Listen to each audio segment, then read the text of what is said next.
Topic है economic consequences of democratic governance. Democratic governance जो democracy में होते हैं उसके इकॉनमी पे क्या असर पड़ते हैं वो अब आपने पढ़ना है। साथ ही इसमें ये भी बताया हुआ है कि जो दूसरे ऑटोक्रेटिक मीन्स जो जहाँ पे मोनार्की होती है, ठीक है, ऐसे एरिया में भी क्या असर पड़ता है डेमोक्रेसी का, सॉरी इकोनॉमिक कॉन्सिक्वेंसेस क्या होते हैं। Just a minute. Autocratic regimes tend to exhibit slightly higher rate of economic growth than the democratic society. However, when comparing the economic growth record of wealthy country to those of poorer country, the difference is not significant. कि ना कुछ countries जहाँ पे rule किए Kings या dictators rule करते हैं, economic growth वहाँ पे लिटिल फास्टर होती है, ओके, अ लिटिल फास्टर होती है, थोड़ी सी इकोनॉमिक ग्रोथ ज़्यादा होती है। लेकिन डेमोक्रेसी में people have more freedom and fair chances.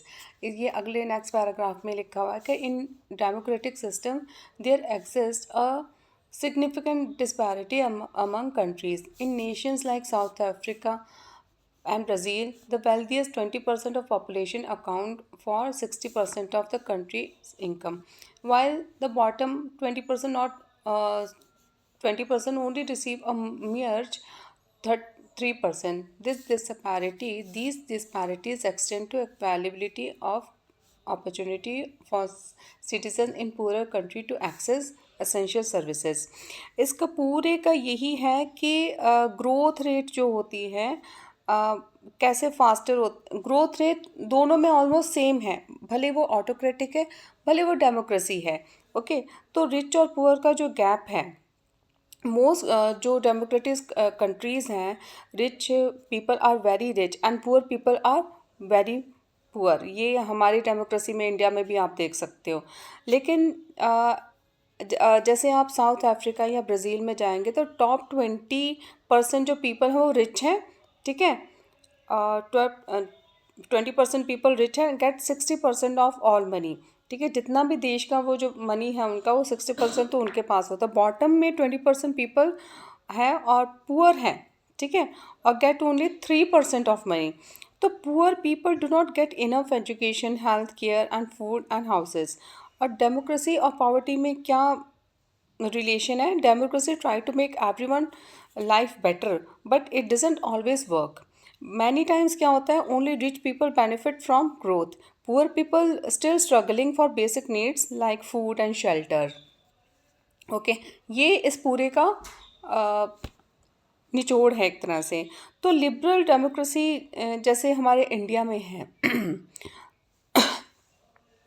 Democracy में क्या होता है बेटा, everyone can vote and has its own freedom, okay, but equal voting rights do not meet. इसका मतलब ये नहीं है कि इक्वल राइट हैं, वोटिंग राइट है तो इक्वल मनी ही होगी उनके पास, ठीक है, तो ये नहीं होता है। So even if all people can vote, the rich still have the more power and wealth. सभी लोग वोट दे सकते हैं लेकिन जो अमीर हैं, जो रिच हैं, उनके पास ज़्यादा वेल्थ है एंड ज़्यादा पावर है। अब आप लास्ट पैराग्राफ में आइए, उसमें ये है कि इंडिया और अदर कंट्रीज़ को भी अगेन कंपेयर किया गया है कि इंडिया में अभी भी बहुत सारे पुअर पीपल हैं और पॉलिटिकल पार्टीज़ ही उनको अपना निशाना बनाती हैं वोटिंग के लिए कि वोट उनसे ही लेना चाहती है। So they don't always take strong step to remove poverty. तो हमेशा ये नहीं होता है कि वो गरीबी को दूर करने के लिए कोई स्ट्रॉन्ग स्टेप्स उठाएं। हालांकि वोट लेने के लिए भी वो गरीबों के पास ही जाते हैं। बांग्लादेश में भी सेम यही हो रहा है, ठीक है। लास्ट में आपके बांग्लादेश का भी सेम यही हाल है। Same in Bangladesh when many people are still poor, depend on help from other country. अब उनको तो अदर कंट्रीज से ही, अपने देश का भी उनको कोई भरोसा नहीं, वो दूसरी कंट्री से मदद मांगते रहते हैं।